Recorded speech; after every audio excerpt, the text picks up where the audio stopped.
Welcome to Veronica Live, and we are here with he's the first time he's been on my show. We've got it's the Bay County Republican Chairman Tho Bishop, and he is going to tell us everything that's going on here in Bay County. Plus, you have the big picture on what's happening in America, and we've got so much to talk about with you, Tho. Welcome to Veronica Live. Thank you for having me. Excited to be here. And it's so fun because we actually have him on video, so I get to see him. A lot of times the guests just call in. I get to see John all the time with his airplane behind him. So, there we go. I just got kicked off. Okay, here we go. Okay. I'm just glad it's not mine. Okay, I just got kicked off. Chinese are at it again. I'm telling you. Okay, it's still taping. There we go. A minute into it, the Chinese heard, and so they just wanted to show me that they're in control. But I wanted by John's cockpit.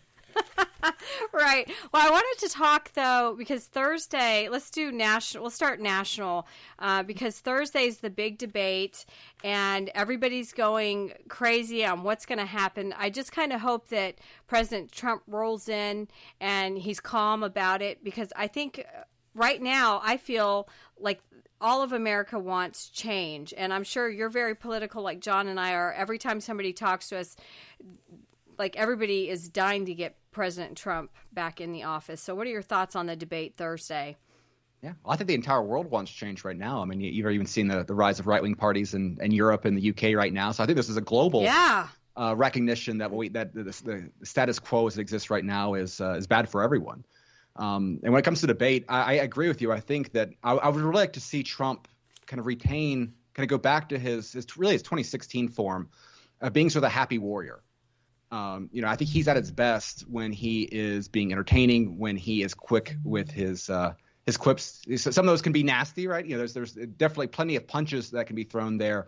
But I felt like in 2020, it felt like he didn't want to be there, that he wasn't having fun. And I think kind of represented, and obviously the country was in a very difficult position there. But I think Trump is at his best when he is enjoying himself. I think people, particularly right now, really feed off of that optimism, and it can be definitely couched in a recognition that the current justice system is unjust, that he is being persecuted, that the economic well-being of Americans is the damage that inflation has done has put Americans for the first time in quite some time feeling materially worse off than they have been in recent years. And so there's a lot of frustration, a lot of anger that I think can be couched within that. But we need to see, I think, Trump at his best. Trump really kind of relishing in that showmanship role.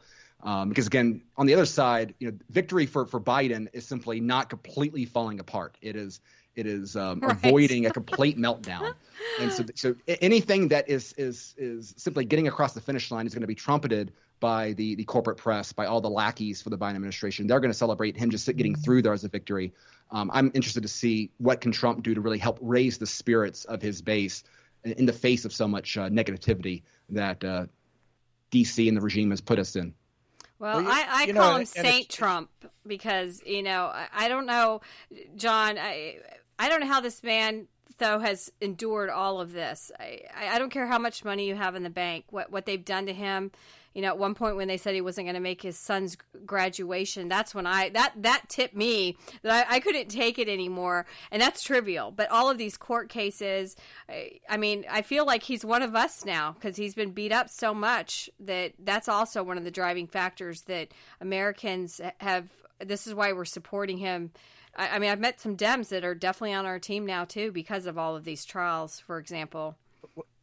Well, it's interesting that Andrew Cuomo, former governor of New York and former attorney general of New York, came out, I think, 2 days ago and said that the whole Trump thing was an abomination, that they were targeting him and that it should never happen. And as he a Democrat, he is a hardline Democrat, and he's sitting here saying this is wrong to go after one person. And so anybody else in New York that did this, they wouldn't have been touched. But because it's Donald Trump, they got to get him. Well, I feel that Cuomo was brought down, I think, in part because there was jealousy from the Biden administration by how much kind of national support amongst the left. I mean, Cuomo was doing awful things, and certainly don't want to defend his record with New York, but I think Cuomo himself was kind of a victim of this. The Democrats are really cutthroat about taking down anyone that could dare challenge the chosen leadership there. And I think Cuomo himself is perhaps a victim of, in his own right, of kind of the sinister machinations of some of these folks desperate to maintain their power. Oh, I like that word, machinations. That's a great word. So anyways, I got so excited I wanted to talk about the debate. But I also wanted, who are you, Tho? So people get to know who you are, and how long have you been our chairman? Because I can't even remember that right now. Because, I've been on dealing with national level issues. But everybody always says you've got to win locally, So tell us who Tho Bishop is. And how long have you been our chairman?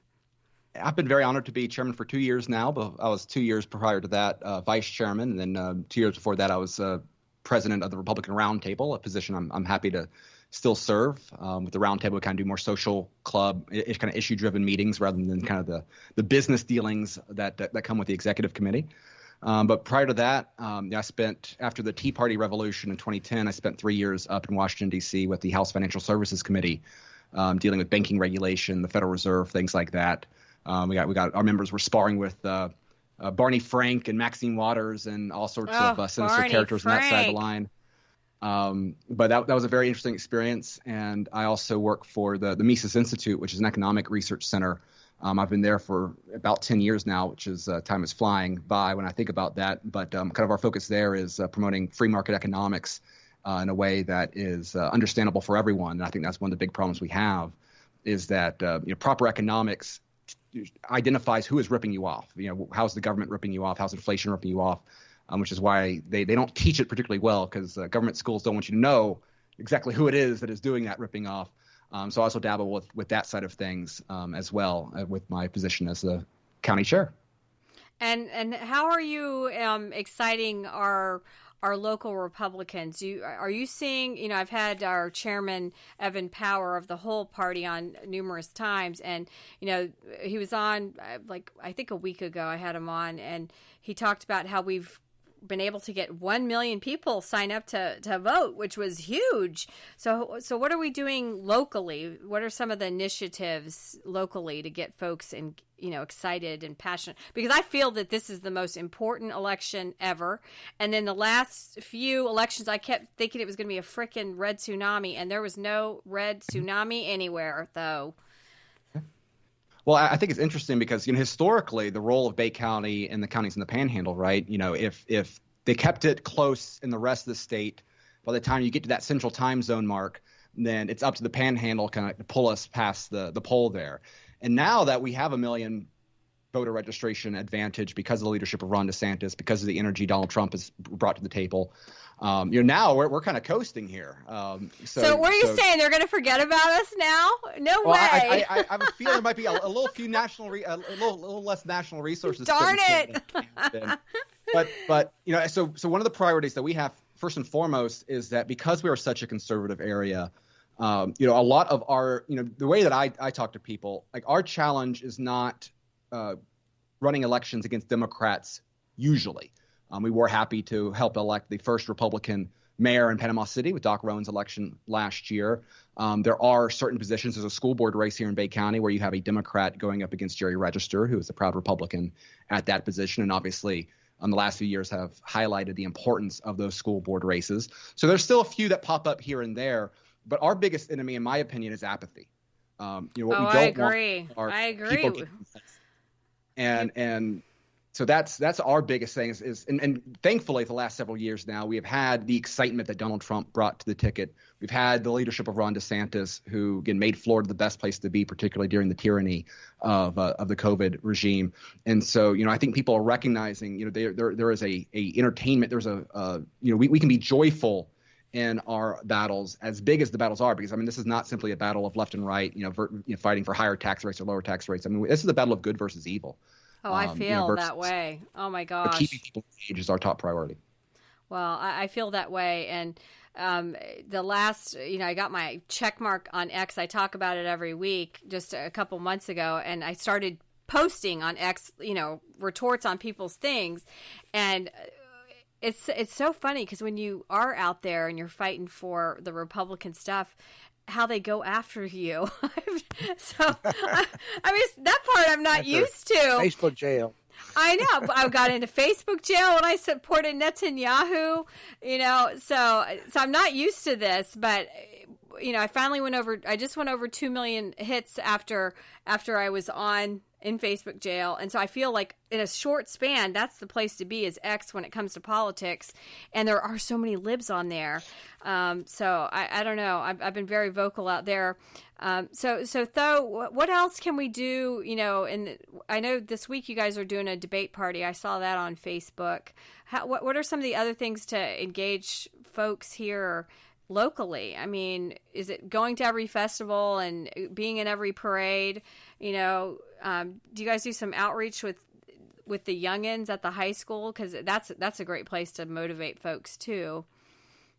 It's which we had a good conversation last week. There was a program that unfortunately became that they haven't done it since 2020 with COVID, and there was a few changes statutorily to the way that school assemblies are done. But there's a great project that Mark Anderson, who the best supervisor of elections in America. I love someone that who guy. Someone who we are going to miss in Bay County. I'm very excited for Nina Ward filling that position for us going forward.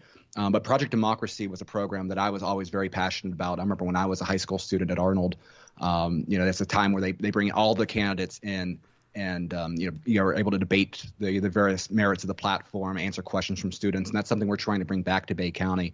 Because it's very difficult otherwise to really have a presence on there because there's limitations to kind of explicitly political stuff. But one of the things we have tried to do is, like with the Republican Roundtable, we bring in interesting speakers. We try to my goal at the Roundtable is to have meetings as much as possible that kind of sound like where a lot of the action is going. It's podcasts like yours. It's the conversations that are going on Twitter, going on X. I'm trying to deal with capturing the big picture battles that this country is facing with. So we've been I've been very excited with the number of 18, 19, 20-year-olds, 30-year-olds, 40-year-olds, getting young people that are younger relative, your average historic kind of Republican audience there, engaging with these issues. And so that's been one of our means of outreach with the Roundtable. But another aspect of it is providing, to me, we want to make sure that our voters are as informed as possible about these very important local races, about these very important primaries that are coming up. So we're holding a debate on July 1st with the local candidates. It'll be our county commission seats. District 1 has 3 competitors within that. Our sheriff's race, our state attorney's race, so we'll be doing a debate there. And then we also do something that's been a good outreach is that we have a regular just Republican happy hour. We bring our conversations at 5. We used to have a no name is now unfortunately closed, so we're now at the Fleet Reserve Association. Sad about that one. but one of the things we've realized, right, is that people want to stay involved. They want to network. They want to connect. They want to vent without fear of being thrown in Facebook jail. And so we try to do as many low-key social events around the county as possible to make it easy to get involved. So you don't have to sit through an hour-long executive committee meeting with all the procedures that go with that. And I know both of you are veterans of that whole process. So it's trying to hit people in a variety of different ways. And one of our biggest celebrations, and I think this year will probably be bigger and better than ever, is that every September for several years now we have had our boat parades. So a couple years ago it was the DeSantis boat parade. It started off with a Trump boat parade in 2020. Last year, because of the primary out there, we renamed it our Republican Patriot Boat Parade, and we had Senator Rick Scott join us. But this year we'll be back with the Trump Boat Parade. And so I think and the nice thing about that is not only do we have the boat parade aspect of it, which obviously you see them all around the country, but we actually gather at Shell Island and have kind of a mini, we have an island takeover. We have a rally there with live music and speeches and things like that. So September 9th this year, we'll be doing that, and that's always a lot of fun. That's cool. Yeah, so I talked to Nina about a month ago, and I specifically asked her about the Project Democracy, and she says she's going to bring it back next year. That's definitely one of her goals. I know all the years that I did it, she was always there and always involved with Mark on it and stuff. So so she knows the value of that kind of outreach. One of the things I wanted to ask you about the primary coming up, fortunately Bay County is in the excellent position where all our constitutional officers are all Republicans. And one thing that's always kind of bothered me was the lack of interest, that you get in some of these races, where everybody gets elected unopposed, basically. Mm-hmm. And, at least half the constitutional officers did get elected unopposed. And we have some of the best people. Okay. I'll start with that. Okay. Maybe they don't need opposition, but do you think the voters get a little bit disenfranchised? And in fact, we're going to have an open primary. And a lot of people don't know that mm-hmm. the election is actually in August and mm-hmm. not November, even for Democrats, they get to vote in August. So is there anything being done to try to improve voter participation? Yeah, I mean, so right now, I think our average voter participation is about 23% when it comes to those primary races. Even when you have, there was a competitive state house race in 2022 where you have the state Senate and the state house both within that that had active challengers there. And so, it is a constant concern of ours. Part of that comes down to candidate recruitment. I do not like, and this has no reflection of the quality of the candidates that ran unopposed, but I always hate to see uncontested races. So we had 2 county commission races, District 5 with Claire Peace, who was obviously appointed by DeSantis a couple years ago, Doug Crosby replacing Big Shoes with Bill Dozier there in his seat in District 3. But I never like to see uncontested seats. So that's one of the things that we've had internal conversations about on how can we help the candidate recruitment side. Now, obviously, and this actually goes into one of the goals that we have in the next few years, and it's not always going to be popular with some folks. But I think one of the problems that you have in with the county commission race in particular is that the county elections are countywide. They're basically all at-large seats. And so the amount of money that it requires to competitively run for the county commission, it takes a good chunk of change because you have to hit everywhere from Panama City Beach to Mexico Beach, from South Lagoon up to Fountain. And so one of the things I would like to see for better representation would actually be having district by district voting at the county commission, because I live in unincorporated Panama City Beach. Basically we have no representation. We don't live in the city. The people in Lynn Haven have the same votes on who represents us in the county commission that we have. And so that's one of the things structurally I'd like to see, because I think that would create a more hospitable environment to more challenges to some of those county commission races, which are so very important. And I'm glad to see that, again, without any statement about the quality of the service that we've been getting from the sheriff's office. And, again, we have a tremendous amount of again, the sheriff's office has been a great strength of our community. But I'm glad to see that there's a challenger in that race. I'm glad to see that there's someone in the state attorney's race, because even if this quality of service that we're getting from local officials is something that I'm not particularly concerned about, the fact that you actually have community buy-in, that people have to check that name. Social trust is such it's something that can't be measured. Particularly right now with such declining faith in institutions generally. I think that there is a civil value in having to have voters go out there and check that box of confirming actively their endorsement of the government that we have, because we lose that, that's the whole foundation of self-determination in politics. And unfortunately, I know sometimes there is a very, it's in some ways understandable, but I think there can be a culture of, how dare anyone run? How dare you try to challenge the system? And I think it's detrimental, not only for any issues that might be going on, but I think it's also detrimental to the incumbents that, again, do not have that buy-in of, I was elected by the people. I just simply do not have my position because nobody dared challenge me. I mean, speaking of that, I tried to partner, because I'm the director of the Republican Liberty Caucus mm-hmm. for the Panhandle, and I had the RLC Big Bend director too was trying to help me, and I tried to partner with you to get Congressman Dunn to do a debate with congressional candidate Rhonda Woodward, and he didn't want to do it. And I had Epic Times that has millions of readers willing to be on stage. Jessica Foster was going to be on stage. And then a Gen Zer who writes for Florida Voices was going to be on stage. And the other camp didn't want to do it, and it's so frustrating to me because I think that's not fair. And that's the thing, once I'm with you, if somebody challenges that's why I always loved Donald Trump when I was the Trump chair. He would debate anybody and do 5 million rallies and talk to press at any moment of the day. He wasn't afraid of it. And I feel a lot of times these candidates get in there, though, and you've seen it on the national level too. They just expect to get re-elected without doing, a debate or a town hall or so I don't know. I'm tired of it. They forget the equation. The equation is they work for the voters. They're elected by the voters to represent them. It's not the other way around, And I think that was done. That's exactly what's going on. He's, and you don't have to answer this though. I mean, it's just my opinion. I think he's afraid to debate. And the fact that we're having one debate on a radio show, one morning for an hour is ridiculous. The coverage is limited. You can't ask questions. You don't get to see the candidates, and the visuals, the demeanor of the candidates often tells you far more than the words they're speaking. Well, but and that's why I'm always my frustration televised is debates are best. I mean, we had national press, Epic Times, which everybody adores as a conservative platform, willing to drive up here to do the debate. So I guess I'm just frustrated because I feel like, part of representing me is we need to have access to you, and you need to be able to answer questions. What's your record, and why did you support the FISA bill?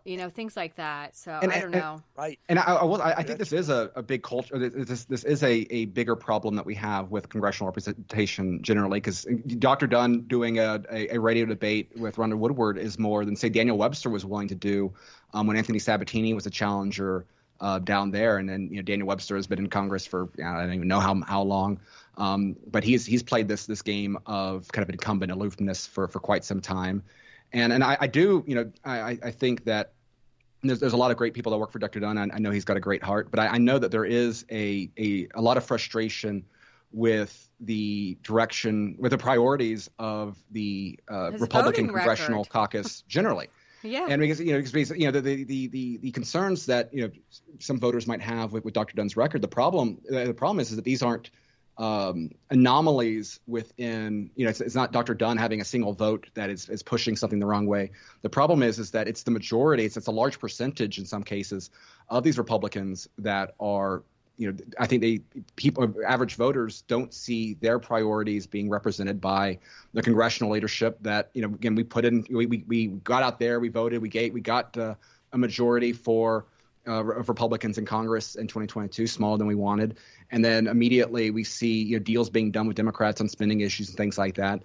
And so I think it's bigger than one member. That's a problem. It's a reflection of the failure of the priorities of leadership. And I think I think there's a big disconnect right now, again, particularly here in Florida. Well, people don't want to change federal Republicans and state Republicans. They don't want to change racehorses, but it's bigger than that too. Because for 2 years, the last 2 years, I don't know why, but people are so frustrated. And you're in politics though, and I know for 10 years I've been doing politics, and people always voice their concerns to me. And so the concern, is that. That they don't have access to their congressmen, and I've heard this now, from a lot of people. So it's just frustrating. And then one debate to me is not enough. That again, it's I don't know. I'm just frustrated by it. And unfortunately, we saw this play out again. I worked in D.C. after the Tea Party revolution. Yeah. And again, there was so much excitement, so much energy about what could be done after that election in 2010. And for about 2 years, you had something resembling a commitment to pushing back not only against the bad policies of the Democrats, but also the bad policies that came about during the Bush years, right? The bad policies that got us to the situation there. And then unfortunately, after those 2 years of fighting, a lot of the Tea Party Republicans ended up voting more and more like John Boehner and less like the voters that put him in place. And so this is something that it's a systemic problem with the party, I think, beyond one election cycle, 2 election cycles. I think that's why a lot of people voted for Donald Trump in 2016, is that they were fed up with the leadership at the national level from the Republican Party. I think that frustration still exists. It's embodied by Mitch McConnell. It's embodied by, when you have people falling over themselves, talking about how great Liz Cheney was. And until we have a massive leadership change nationally. I think you're going to continue to see that frustration with Republican voters with whatever's going on nationally by Republicans, because Donald Trump is one of the few people that have been willing to question all the orthodoxy that average Republican voters are frustrated with. Well, we want it cleaned up, and Dunn didn't vote to oust Liz Cheney. So those are my frustrations. But you saw we don't even have a chance to ask about it. Right. But you saw that with when Trump got in and Republicans still had control, he's like, okay, you guys voted down, you voted to try and change Obamacare, the whole time Obama was here, all these votes. Send me anything and I'll sign it. And what did the Republicans do? Nothing. Sabotage. Nothing. That's why we need term limits, though. Help me get term limits. Well, I can tell you, as a congressional staffer, I'm not particularly enthusiastic about term limits, just because the professional staff there, believe it or not, as bad as members of Congress are, their staffs generally are even worse. So until you have complete tell us the secrets. We need to hear about that. I can tell you about financial services lobbyists that were telling all their friends about how they can get a sweetheart deal with countywide mortgage brokers up there, but that's a whole nother situation. But it's a real problem, though. Your average Republican staffer despises your average Republican voter. And this was a big problem that Trump inherited in 2016, right? It wasn't really until 2020. We need to clean it up. That he got serious with the staffing side of things. And I think that is a reason why Trump 2.0 has, I think, the advantage of being even better than he was the first term, because of the amount of energy that has been focused on the staffing side of it. Conservative Partners Institute has really been trying to identify that staffer level position and trying to make sure that people that are willing to break from the orthodoxy, the failed orthodoxy of the Bush years, and bring in better ideas, people that are represented by people like J.D. Vance and the like. Again, we need a massive change in the talent pool in D.C. on the Republican side of things. Because again, your average Republican staffer is basically just the same as your average. I saw an X. I guess today's the primary for Mitt Romney. Please oust him, please. And AOC, I'm like, oh my gosh. So I don't know. We definitely need change, but I feel people go up to DC and they forget who they're representing. And Though I want to follow up on that real quick. And I had that experience with Steve Sutherland's staff in his DOD liaison. I mean, when I talked to her, you basically had to explain to her how things worked in Washington. And it's like, how are you supposed to advocate for helping me as a constituent if you don't know the rules of engagement within the government? That's the part. And it's, to me, it's just general, and you've probably seen it up there. You get all these 20-somethings. They're all enthusiastic, and we see the same thing every 4 years. When the RNC people descend on us, you get these 20-somethings. They're all gung ho, going to work 25 hours a day. They're going to remake the world. And it's like they don't know nothing. Mm-hmm. You tell them, it's like, they get. This is one of my funny classic stories. They come in and they say, well, we've got a walking list, and it says to go up to Bayou George, and walk these houses. And it's like, you don't want to do that because people have guns and dogs up there. That's a bad idea.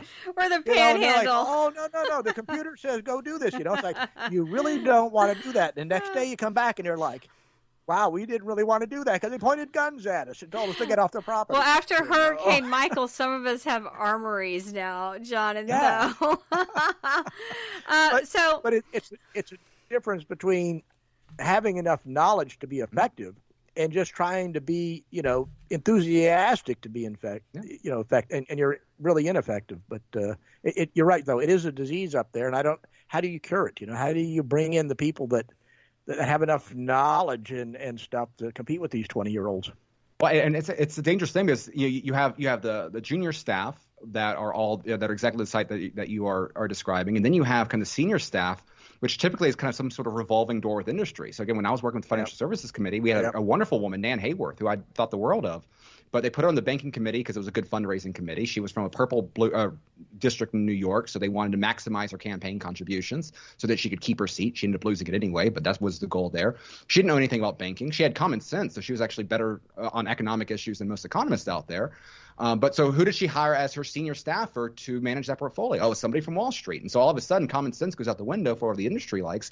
And so that's the problem, is that these are systemic problems. These are structural problems. It goes to the size of the federal government, the extent to which they meddle in things. It goes to the extent to which legislation has been passed off to rule writing agencies in the first place. They don't really need to know the laws because they're just going to pass some sort of vague bill, and then it's going to be saturated. Then it's going to be filled in from the backside with rule making decisions, right? So one of the big deals we did, one of the big bills we had was Dodd-Frank. It started off as a 3,000-page document, already too long, and then all of a sudden you had 20,000 pages of rules written by regulators, right?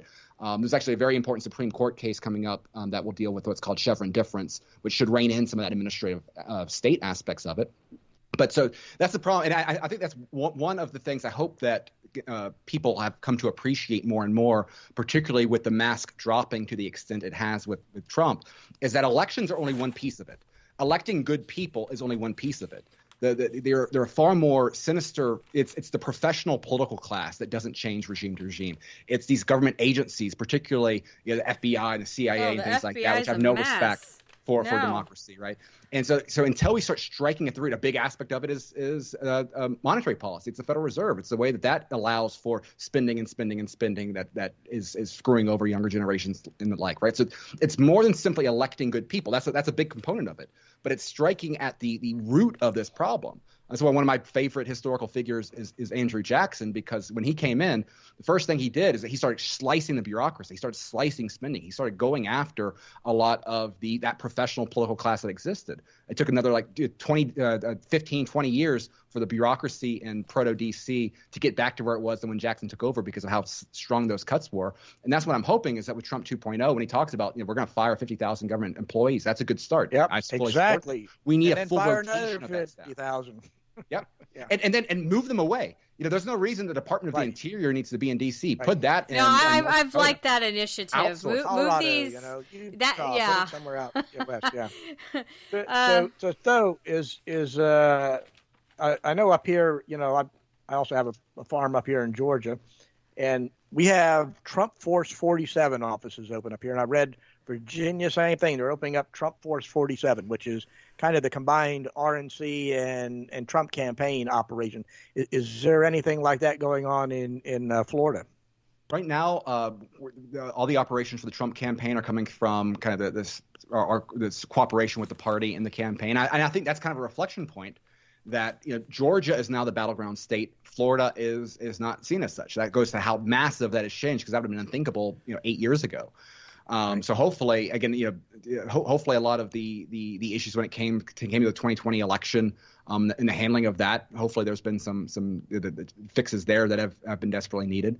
But I think this goes into some of the problems that we have with state policy stuff at times, is that in Georgia, for example, it's amazing. You subsidize Hollywood to come into your state, and surprise, surprise, all of a sudden you have a massive change in the voting direction of your population because you're importing voters that don't share your cultural values. And I think that's one of the things that DeSantis has been so great about, is that it is easy to sacrifice the goals of economic growth. Oh, we're going to bring in tech industries and put them here. But if you change the culture of your electorate by attracting businesses that are going to bring in voters that don't reflect your voters, then Texas has had this issue. They've gotten a little bit better in the last few years, but Texas had that issue. Georgia's had that issue. And so again, I think that's where I think with how bad the systemic nature of D.C. is and why we need a wrecking ball up there, I think what's very important is the quality in the vision and, what are the principles that are guiding that state level governance. Again, Florida's been benefited so greatly from having someone who can think, 4D chess style on these larger ramifications like Ron DeSantis. But we need a Ron DeSantis in every single state. And I think ultimately a lot of the problems that we have with the federal government will not be addressed until you have an army of Republican governors willing to say, no, we will not do this. That, like Governor Abbott with the wall, that no, we are not going to, our state forces are not going to stand by while we have an invasion going on at the border.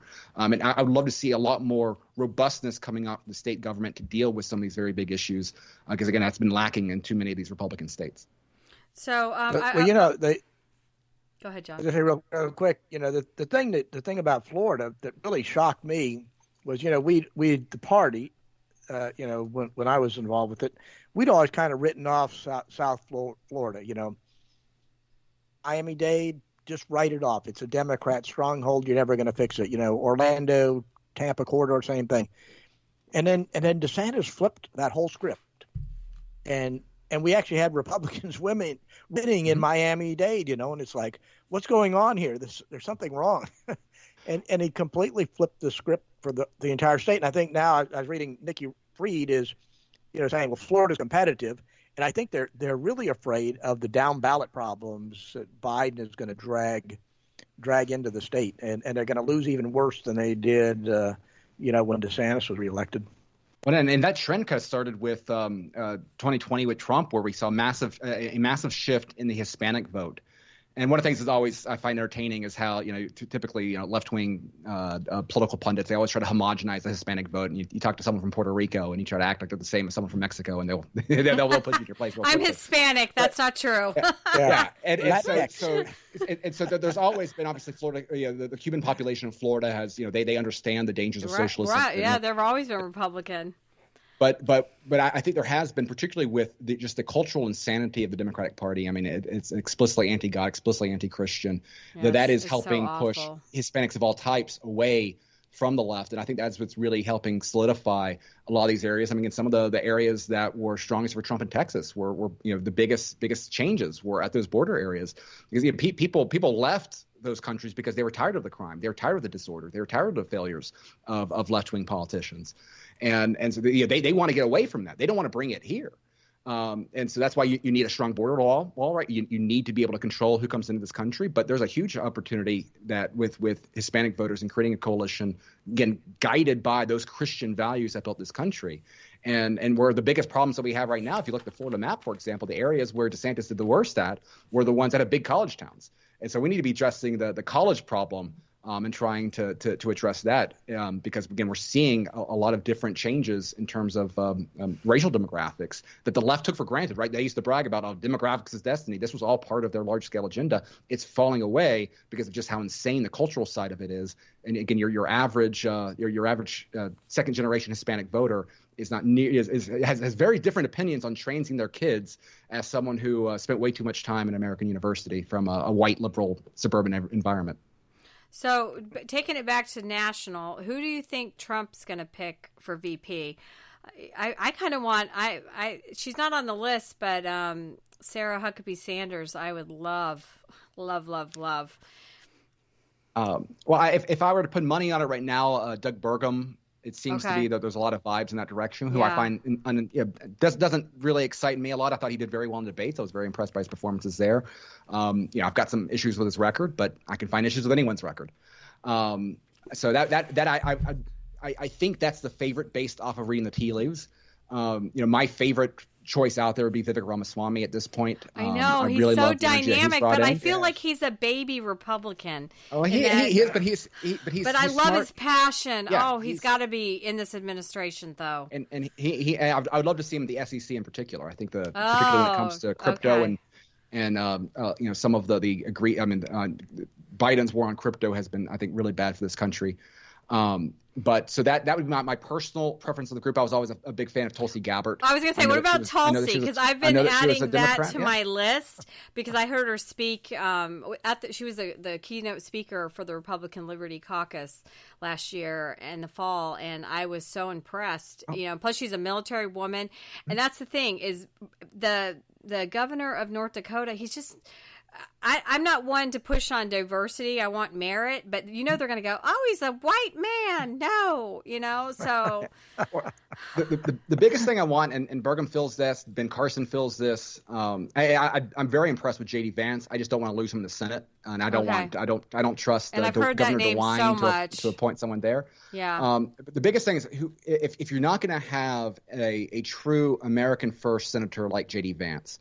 I want whoever has that VP spot to have the smallest footprint in Washington as possible. I don't want to hire. What about Stefanik? When she took on Dr. Gay from Harvard, I was like, oh, who's this woman? Where's she been? I was so impressed.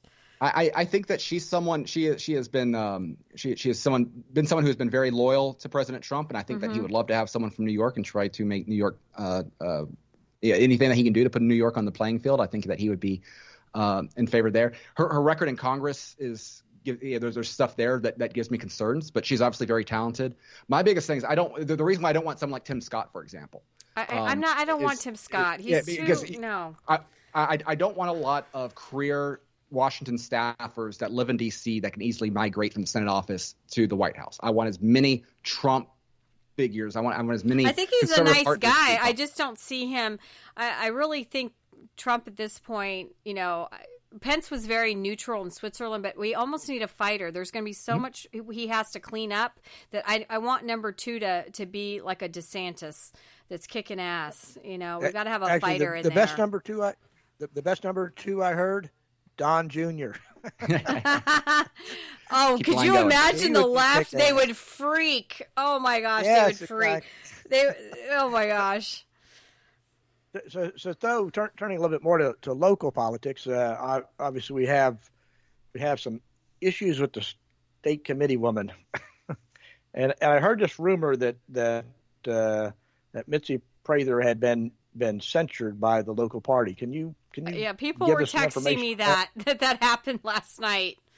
Yeah, so the issue with Miss Prather is that she's always been a diehard never Trumper.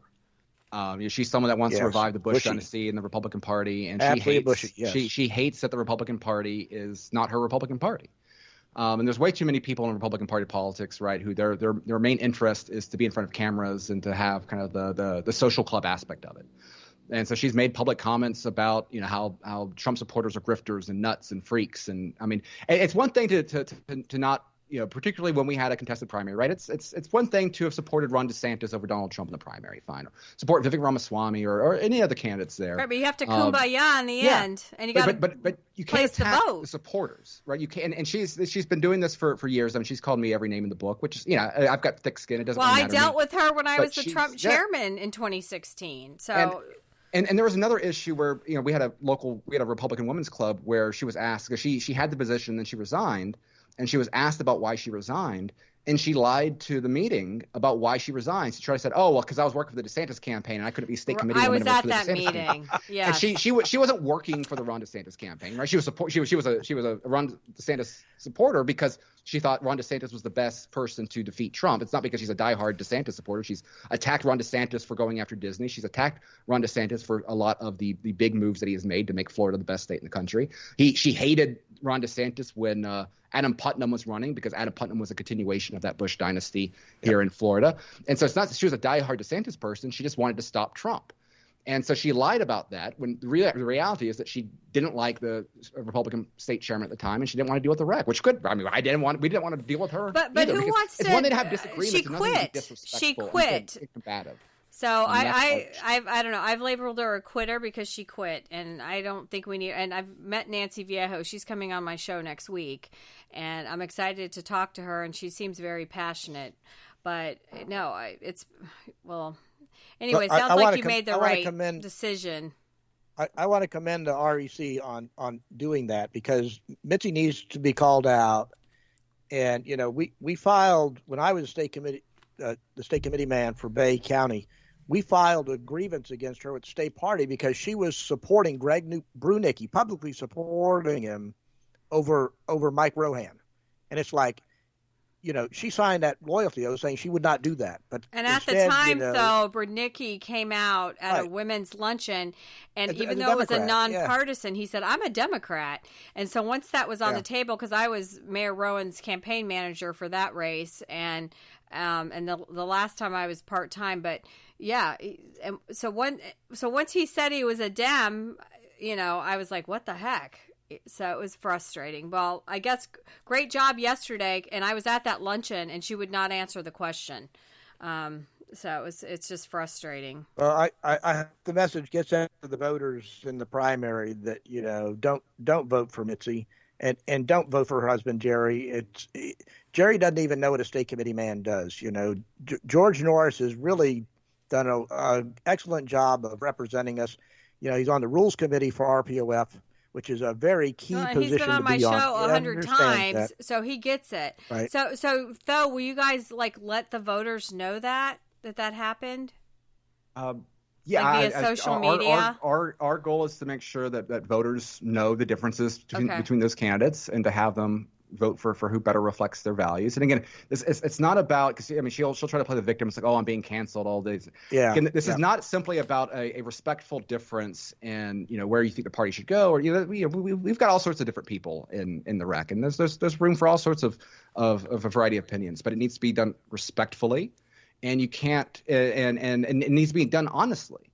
And so it's when you attack our people. The average Bay County voter is a Trump supporter. They're not a freak. They're not a nut. They are not a grifter. Right. They are angry. I was at that luncheon, and that should be respectful. and the room, there wasn't, nobody was for her. I'm telling you, the room was, they were lighting her up.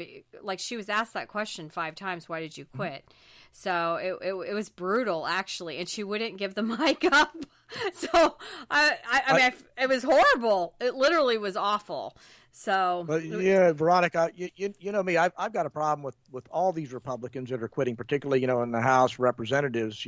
Like McCarthy, takes his ball and runs home. When he gets booted out of the speaker's job. And some of my Ken Buck, running so that nobody could be appointed to replace him, and his district is unrepresented now. Yeah, so painful. Those kind of things just disgust me. If you're going to take the job, do the job. Otherwise, get the hell out and let somebody else do it.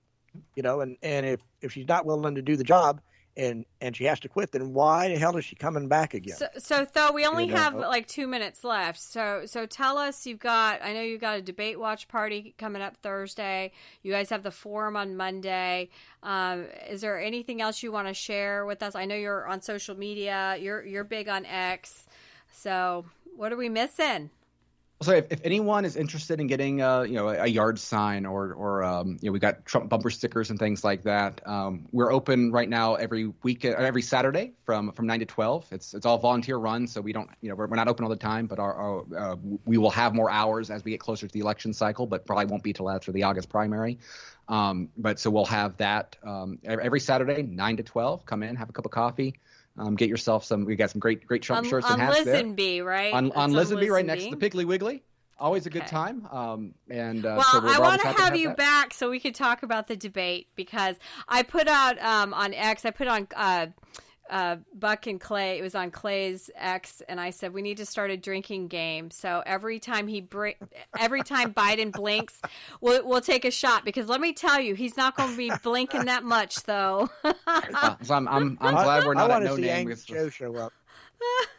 One advantage not being at No Name, because that would have caught up rather quickly there. Right. How is it possible that No Name is closed? I didn't think that I'm was so depressed. The hurricane didn't stop it. That Nothing was it. a fighter pilot staple like bar. An institution. Yes, a rite of passage. You couldn't become an F-15 or F-22 pilot here in the Panhandle unless you were at the No Name. So, oh my goodness. Well, are we missing anything else, though? You want to throw out there? Yeah, and if you're out the Lynn Haven 4th of July parade, we'll be out there. So always a good time there. And Panama City, Lynn Haven will have a booth. We'll have booths at the Lynn Haven and the Panama City festivities as well. So get excited to be celebrating 4th of July, and we'll be out there in our Trump gear, and glad to celebrate a great day for some great causes. Well, thanks for. So y'all looking for volunteers to help out? Is that something? Always, and if anyone out there is interested in getting involved with the party, feel free to email me. Tho, it's a weird name, Bishop at gmail.com. We have you can apply on the website and things like that as well. But we're always looking to have we were always looking to grow our ranks. That's for sure. Well, we'll have you back, because I want to hear your take on the debate and the RNC convention. But thanks for joining Veronica Live. We've been talking with Chairman Tho Bishop. He is the chairman of the Bay County Republican Executive Committee here in the Panhandle, and it's been great. So thanks for joining Veronica Live.